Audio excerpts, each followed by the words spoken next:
a Homero Castañer, él es viceministro de Gobernabilidad. Viceministro, ¿cómo está? Muy buenas tardes. Muy buenas tardes, Gisela. Un gusto compartir este diálogo. Y qué bueno igual tenerlo de manera presencial. Es importante destacar eso porque tanto tiempo a través del Zoom que como que se despersonalizan las entrevistas, ¿no? Es mucho mejor tenerlo así. Qué bueno. Bueno, viceministro, de acuerdo con la encuestadora Click Report de marzo de 2022, el 41% de la población calificó como buena la gestión de Guillermo Lasso. De los encuestados, 56% cree que lo mejor que ha hecho el presidente es la campaña de vacunación, mientras que el 32% considera que su peor error ha sido liberar el precio de los combustibles. ¿Usted también considera que el mayor acierto de este gobierno, del presidente Guillermo Lasso, ha sido el proceso de vacunación? Definitivamente sí, fue una prioridad salvar vidas, cuidar la vida de los ecuatorianos. Mire que cuando se llegó en mayo del año 2021 a ser gobierno, solo el 5% de la población ecuatoriana estaba vacunada con primera dosis. Este momento tenemos el 83% de la población ecuatoriana inmunizada. Usted mencionaba algo, Gisela, gracias a la vacunación estamos aquí, estamos sin mascarillas, se está reactivando la economía, eventos, espectáculos, turismo, es decir, la prioridad era la vacunación, pero no dejemos de tomar en cuenta lo que venía antes, Gisela. En el 2020 tuvimos un déficit, un faltante, un hueco fiscal, ¿sí?, en el presupuesto general del Estado, de 7,000 millones de dólares, nunca antes visto en la historia republicana del país. Veníamos de un confinamiento, caída del precio del petróleo, menos impuestos, menos movimiento económico, y el presidente de la República, al año 2021 que terminó, se redujo ese déficit a un poco menos de 4,000 millones de dólares, y este año se plantea alcanzar la meta de 2,000 millones de dólares de déficit. Es decir, eso no es más que una ruta adecuada para que la economía esté sana, para que se invierta, para que se genere empleo, para que se reactiven los negocios y también que los inversionistas le vean atractivo al país. Pero ¿no cree que después del éxito que tuvo el plan de vacunación le ha costado un poco al gobierno mantener la imagen que le dejó justamente el buen manejo de la pandemia?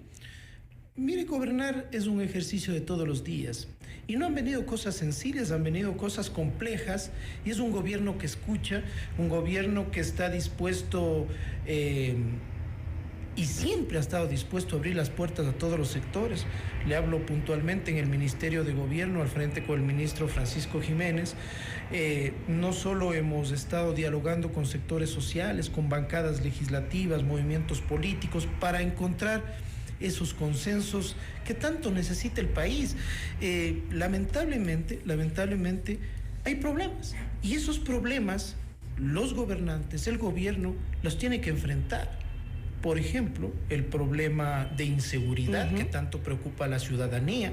El presidente fue claro en su informe: inversión de 1,200 millones de dólares. 30,000 policías. 30,000 nuevos policías, 1,400 nuevos guías para los centros de rehabilitación social.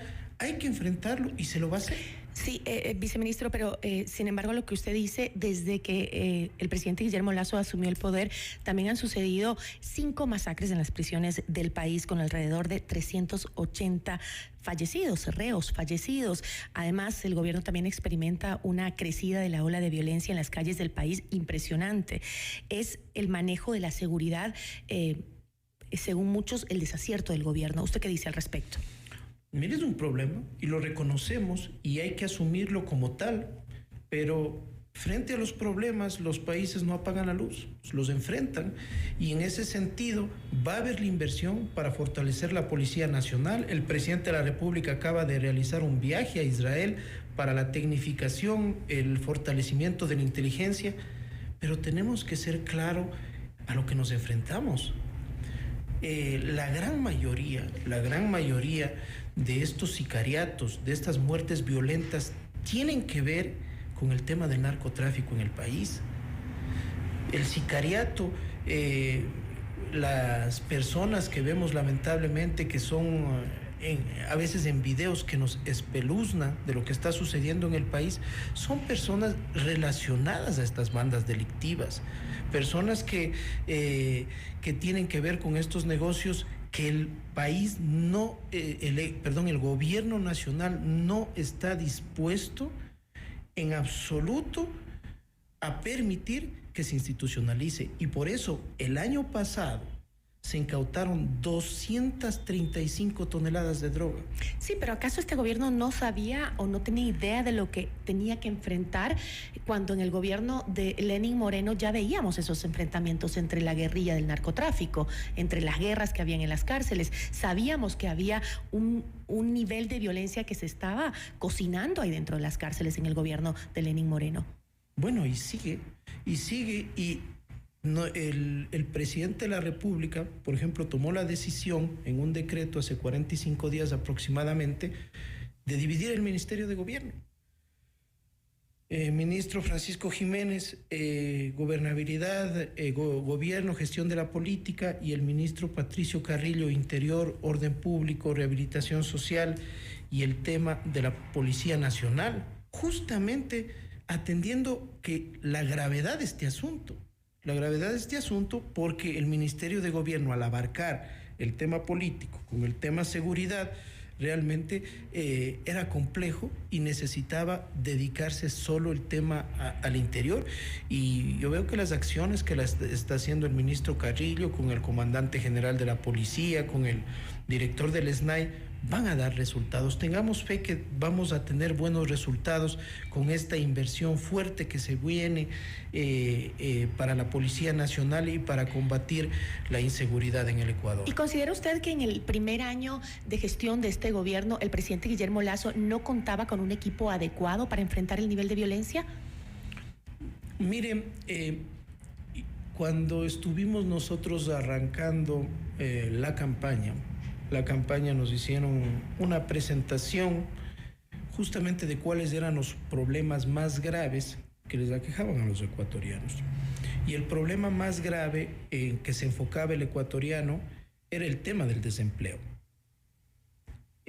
Ahora hemos tenido una escalada y la inseguridad, ¿sí? Ahora es lo que más les preocupa a los ecuatorianos, ¿sí? Y por eso hay que tomar las acciones frente a eso. Mire que cuando se inició el gobierno, había el Ministerio de Gobierno, tenía todas las competencias en el tema orden público, seguridad y gobernabilidad. Ahora el interior está encaminado a eso y el ministro Carrillo ha armado un equipo multidisciplinario para atender ese problema. Es por eso que no se han cumplido todavía algunas promesas como la de, por ejemplo, 0 femicidios que planteaba el presidente Guillermo Lasso. Parece que hasta ahora, en marzo de este año, ya se registran 28 casos de femicidios. Y esa es un problema del país. Es un problema del país. Ha habido una reducción comparada al año pasado, pero es un problema grave. Que el Ecuador esté dentro de América Latina como uno de los países con la más alta tasa de femicidios. Eso no es lo adecuado. Ahora está una nueva secretaria de Derechos Humanos, Paola Flores, al frente, y ella es una especialista que se ha dedicado todo su tiempo en la lucha contra la no violencia de género. Es importante, ¿no? Ese tema no hay que dejarlo pendiente. Pero estuvo aquí en este mismo espacio informativo en Notimundo Estelar Juan Manuel Fuertes, ex subsecretario de Gobernabilidad, y él decía que la administración destacó mucho el tema económico, dijo que en el tema económico estamos dando pasos importantes, pero también dijo que la administración de Guillermo Lasso tiene carencias en los temas, sobre todo sociales y políticos, que le faltaba claridad y sensibilidad al equipo presidencial. ¿Usted qué opina de eso? Bueno, su visión la respeto, no la comparto. Es fácil ser general cuando ya no se esté en la batalla. Pues es fácil criticar, definitivamente no comparto, más aún cuando él fue parte de este gobierno, pero no existe el gobierno perfecto. No existe el gobierno perfecto, no existe el escenario de gobernabilidad perfecto y además de eso no solo le compete en un escenario de gobernabilidad al gobierno como tal, sino a todos los sectores de la sociedad, al sector político, sectores sociales, alcaldías, prefecturas, juntas parroquiales, para lograr consensos. Por ejemplo, Gisela y amigos, ¿quién puede estar en contra de mejorar la seguridad ciudadana, de mejorar la salud, la educación, de obras viales, de proyectos para los sectores vulnerables? Pienso que todos los ecuatorianos estamos de acuerdo y a veces tenemos problemas en encontrar los acuerdos en el cómo lograr eso, cómo lograr ese escenario y allí sí hay sectores que no quieren que al gobierno le vaya bien, que no quieren que al presidente le vaya bien y por ende que no nos vaya bien a los ecuatorianos y que están en una hoja de ruta de deslegitimarle al gobierno nacional. Habla de la bancada en la asamblea de Unión por la Esperanza, UNES, y también de los rebeldes, autodenominados rebeldes de Pachacutic. Bueno, hablo en general a estas voces disonantes que mientras este rato, después de un gran esfuerzo que hicimos todos los ecuatorianos, porque esto fue un esfuerzo de todos, para estar vivos, para estar inmunizados, para la reactivación económica, ya están hablando de movilizaciones, ya están hablando de paros. Yo me pregunto, ¿qué carretera cerrada y qué llanta quemada genera empleo? No, genera la inversión y la inversión se genera con un clima adecuado. El presidente de la República tiene una obsesión sana de que hay inversión en el país. Por cada $23,000 que entra se genera un puesto de empleo en el Ecuador. Traer esos contratos de inversión en los diferentes sectores, eso es lo que quiere el presidente de la República. Y mientras, ya digo, vamos nosotros en una línea ahora de reactivación, se ha anunciado este año obra pública importante en carreteras, se van a seguir manteniendo esos créditos a los 30 años plazo al 1%, crédito que no existe en ningún país de Latinoamérica para los pequeños agricultores, pequeños campesinos. Por otro lado, ya digo, se están estas voces llamando a manifestaciones, a plantones, pienso yo, ya fijándose en la papeleta electoral del próximo año. Justamente vamos a un poquito ahondar en el tema político que le ha tocado enfrentar al presidente Guillermo Lasso. Justamente la bancada correísta de UNES y los llamados rebeldes de Pachacutic no asistieron a la presentación del primer informe a la nación del presidente Guillermo Lasso. De hecho, la falta de representación en la Asamblea Nacional del gobierno ha sido un constante conflicto, problema, ¿no? Se enfrenta a opositores que son cerca de 78 legisladores que tiene UNES, el Partido Social Cristiano y los rebeldes de Pachacutic, que no han dejado pasar las propuestas del Ejecutivo. Estos constantes conflictos en la Asamblea que hemos visto y hemos sido testigos los ecuatorianos, ¿fueron un error en la estrategia del gobierno? Mire, tal vez el escenario ideal para llegar a ser gobierno es llegar con una gran mayoría a la Asamblea. No se dio ese escenario. Lo que está en la Asamblea es lo que quiso el pueblo ecuatoriano que lo represente, las diferentes bancadas.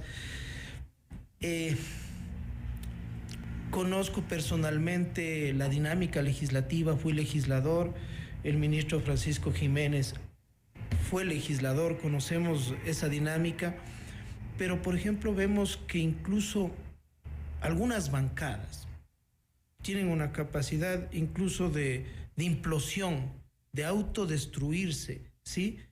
Como si ni ellos se ponen de acuerdo, se pueden poner de acuerdo con otras bancadas, ¿sí?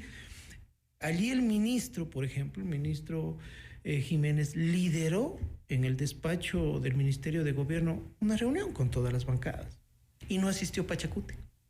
No asistió ni siquiera a escuchar de qué se trataba la reunión, en donde nos pusimos de acuerdo en 3 temas: en la institucionalidad de la Asamblea, en lo cual no podemos nosotros como gobierno tener injerencia, respetamos las decisiones que se tomen; en el tema de económico, de volver a retomar, por ejemplo, la ley de inversiones modificada, y en el tema de seguridad. Pero, viceministro, usted ha dicho que usted conoce bien el tejimaneje de la Asamblea Nacional, que tiene la experiencia. Cuénteme usted por qué no se logró consolidar la mayoría parlamentaria con la Izquierda Democrática y con Izquierda Democrática y Pachacutic. Ha habido varios momentos y el gobierno ha sido claro en su accionar de que estos acuerdos, estos entendimientos tienen que hacerse en base a las iniciativas legislativas y de fiscalización que pueden tener las bancadas frente a los temas de interés de cada ley, pero hay veces que se anteponen intereses políticos, partidistas y hasta yo diría personales de ciertos actores legislativos que impiden que hay esos acuerdos. ¿Pero no considera que fue un real error del oficialismo el impulsar la presidencia de Guadalupe Llori, que acumula denuncias de corrupción, de gestión de cargos públicos? En ese momento, eso fue incluso antes de que se posesione el presidente de la República, eso fue por el 14 de mayo del año pasado, este acuerdo legislativo en donde se pusieron varios nombres, lo decidieron los legisladores. Los legisladores de cada bancada, los legisladores pusieron esos nombres, ¿sí? Para que vayan y lo representen. Ahora, si en el transcurso del ejercicio del trabajo existen inconvenientes, bueno, los mismos legisladores tienen que tomar una decisión en ese sentido. Nosotros como gobierno no nos podemos inmiscuir, no podemos interferir en otra función del Estado. Eso también ha sido importantísimo, Gisela, y tal vez es algo intangible. El gobierno nacional ha respetado a las otras funciones del Estado. No hay ese tema de interferir, por ejemplo, en la justicia o de que se tomen decisiones en la Asamblea Nacional basado en el tema de un reparto o de ilegalidades. Entonces, aquí la Asamblea Nacional tendrá que tomar una decisión. Nosotros no tenemos, ni ningún bloque tiene la mayoría legislativa, pero esperemos que por lo menos en estos tres temas que nos pusimos de acuerdo, en el tema de seguridad, en el tema económico y de institucionalidad, la Asamblea pueda responderle no al gobierno, sino a todos los ecuatorianos. Pero tienen una estrategia para los próximos años, sobre todo considerando lo que acabamos de decir, que los bloques de oposición pues se están consolidando en una mayoría y hay que pensar en cómo enfrentará el Ejecutivo estos que el mismo Ejecutivo ha llamado bloqueos para pasar sus iniciativas. La única estrategia que será inagotable en una democracia, el diálogo. No hay más. No hay más, hay que dialogar. Cada resolución, cada orden del día, cada agenda semanal tendrá que ser con diálogo. Y es más, nosotros dentro del Ministerio de Gobierno tenemos un espacio, una subsecretaría de articulación con otras funciones del Estado, porque no podemos tampoco dar la espalda a lo que está sucediendo en el legislativo. En la democracia se tiene que trabajar con el legislativo, pero en el marco del respeto a cada una de las atribuciones, ¿no? Si es que existen, la Asamblea tiene como funciones legislar y fiscalizar, pero no dice en ningún momento boicotear, bloquear o entorpecer un plan de desarrollo nacional que es el que quiso el pueblo ecuatoriano que lo lidere Guillermo Lasso. Tenemos que cerrar, pero sí me gustaría saber si ya tienen una agenda planteada para la presentación de la reforma laboral. Bueno, el presidente de la República, este momento, a través del Ministerio de Trabajo, se está socializando con los diferentes sectores, recibiendo las inquietudes frente a esta posible reforma laboral, pero la posibilidad más temprana es que se pueda presentar una ley de inversiones modificada que pueda atraer la inversión en el país que tanto necesitamos. Con eso me quedo, viceministro. Muchísimas gracias. Gracias también. Agradecemos al viceministro de Gobernabilidad, Homero Castañer. Notimundo a la carta. Información oportuna al instante mientras realiza sus actividades al mediodía. Regresamos en instantes con Gisela Bayona en Notimundo a la Carta. Notimundo Estelar con María del Carmen Álvarez y Fausto Yepes, de lunes a viernes.